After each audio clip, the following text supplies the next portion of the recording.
Hi, welcome to the 8th video showing you how I'm building a swimming pool in my garden.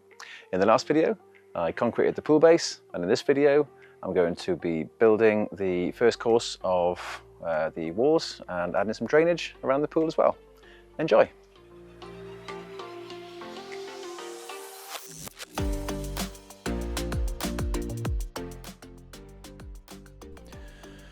So the first thing that I needed to do was to remove the formwork. It didn't go quietly, but with a wrecking bar and a bit of brute force, I've ripped most of the formwork out from around the slab. This needs to come out so I can install a perimeter drain, a perforated pipe around the outside of the slab on a bed of chip-ins.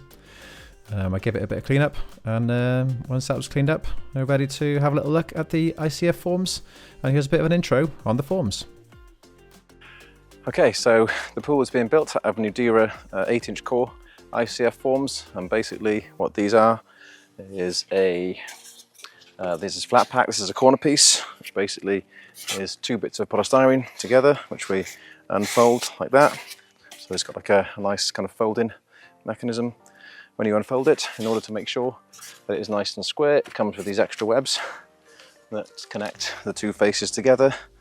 You've got a longer one here that goes in the corner. You push it down like that into the corner, it slides in, it locks in place. A smaller web that goes just like this on the short corner, clips in place, and then you've got one sturdy corner block. So I'm going to put this into position about here. So this is what I will be doing when I do the corner of the pool. Then you've got the larger flat piece, which is 2.4 meters long. It's also flat packed. And this one simply unfolds like that. You can see all the webs inside there.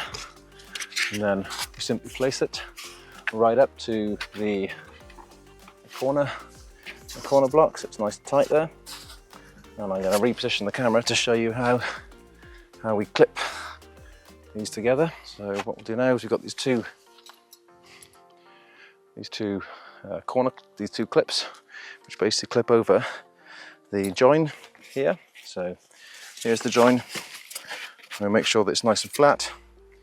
Get the first clip, and we'll clip it into the corner part first. I'll push it in to the long part of the wall, clip it down. That's that top clipped. These can go in the bottom as well, below the webs. I'm just showing you on the top.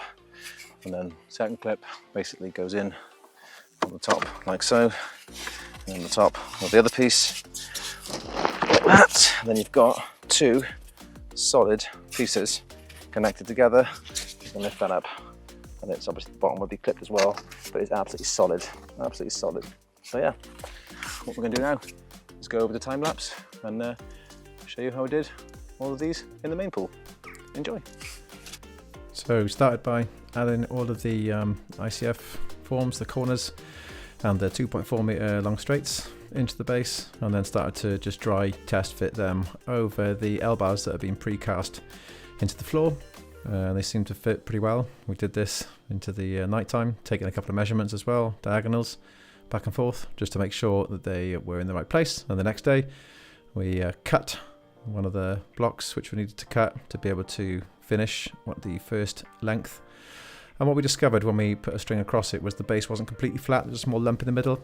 So what we needed to do was just to mark some of the Nudura forms that were sitting a bit high, and cut some of the little nodules off the base of some of the forms. So that's the first one in, and then we just needed to cut the 2 long pieces either side as well, with the circular saw on a guide. And then we cut the last piece on a guide as well, and then put them all back together, and everything sat nice and straight.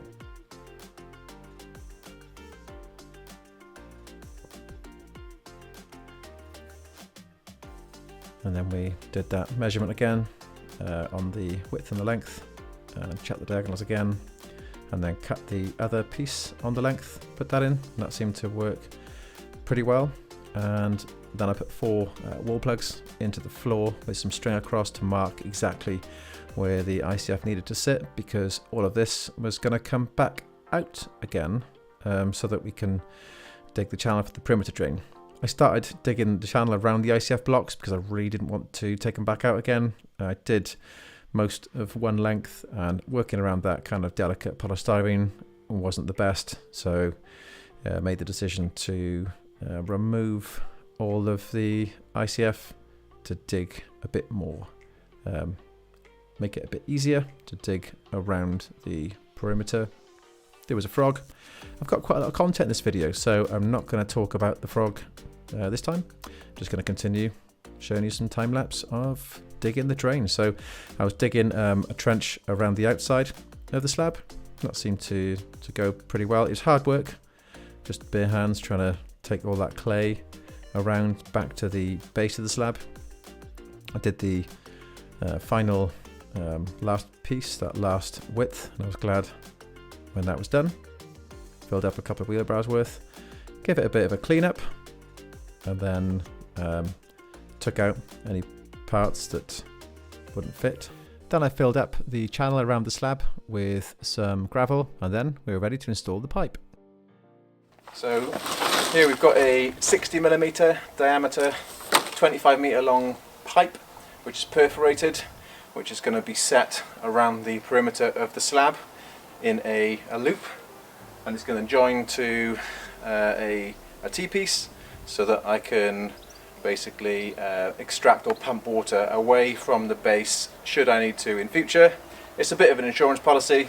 Going to wrap the pipe in this 25m sock first, which will stop any sort of large dirt particles getting inside it, so that it remains clear for water to flow through it. So yeah, that's the next job.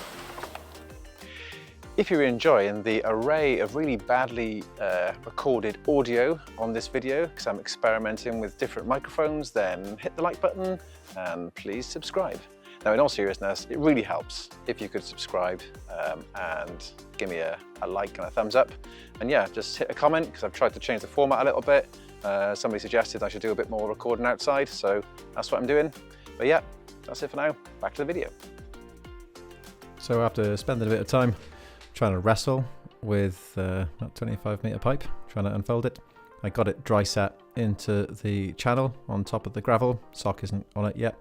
Then I tried to get this massive 25m sock over the gravel, cut it in half because there was no way I was going to get it all the way over in one piece. Did one half and then added the sock to the other half, and then that was done. And then I backfilled on top of the sock with a bit more gravel. Again, didn't do it in this in the most efficient way, and that was done. And that was a nice little task to get done, getting that piece of drainage pipe in. Then I was ready to do a bit of cleanup. So took the DPC down the sides, got all the dirt off them, and then started to pressure wash the base. So yeah, it's a bit of brownie colour at the moment, and then pressure washed it back to nice and clean concrete colour. Needed to make sure it's really clean because I'm going to use some self-adhesive or some sticky foam on the bottom of the ICF first course when it's been set to close the gaps on the inner surface of that ICF. And then basically put the ICF, which was, some parts were still clipped together, and we just brought those parts that were clipped together, and you can see one long end piece being brought across there. And then we just lifted all of those back in and knew exactly where to place them because of the 4 marks that I'd placed. Then it was time to lift up the steel that I'd laid underneath that first course and tie it in, and then tie two layers of steel onto the top course of the ICF, putting the corners in there, and then putting some long pieces in, just tying them with a nice 400mm overlap, and went all the way around that top course, adding in those 2 layers of ICF, and then added the 1.4 meter high verticals down one side. You watch me impale myself on a piece of rebar doing this outro. Right. So yeah, this is as far as we've got in this this video. The first layer is set. The steel is in the bottom and the top of this first course, and we've got vertical steels all the way down one way. Hopefully the next video won't take as long, and we'll get these verticals pinned or tied all the way around, and we'll get the second and the third course, which should mean it's going to be about here to the top of these pieces of rebar. So yeah, thanks for watching, and I'll see you next time.